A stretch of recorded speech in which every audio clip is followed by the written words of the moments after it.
أهلين، شن درتوا معجنات لليوم؟ هو صح كل يوم نديروا في عجينة، ولكن كل مرة نحب نحن ننوعه ونغيروا الشكل، نغيروا الحشوة، يعني التنويع مطلوب. اليوم درت مني طابونة خفيفة زي الريشة، خلونا نشوف طريقتها مع بعض. عندي كوب دافي من اللبن والمية مخلطتهم مع بعض، سكر وخميرة بيرة، 3 أكواب من الدقيق، 1 2 3 ملح، ربع كوب من الزيت. نجمع كل المكونات مع بعض بالشكل هدايا. أول ما نلم العجينة بالطريقة هذه حطيت ملعقة من الزبدة علشان تعطيني قوام الأفضل للعجينة، ونخليها ترتاح 10 دقائق وبعدين نرجع نسبكها. جربوا الطريقة هذه في عجينتكم وحتفرق معاكم النتيجة واجد.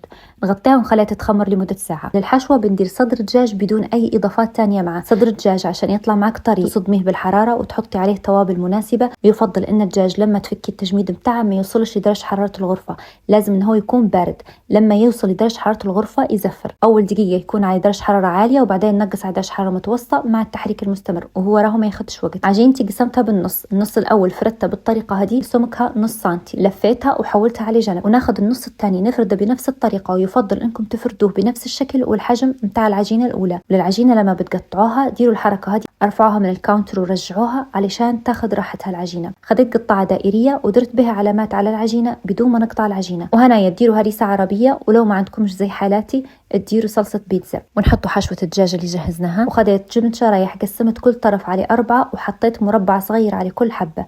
وخذيت العجينة الأولى اللي احنا فردناها وحطيتها بالشكل هدايا، سبحان الله طلعت بنفس مقاس العجينة الأولى. وهنا نضغط على خفيف، مش مهم ان احنا نلصقوا العجينة في بعضها، ولكن مهم ان نطلعوا الهواء ونضغطوا عليها بس على خفيف. تاخذوا قطعة، الأفضل ان تكون أصغر من القطعة الأولى، وتقطعوا العجينة بالشكل هدايا. حولت العجينة الزايدة نلمها على بعضها وندير بها بيتزا أقراص أو أي شيء تاني انتم تحبوه.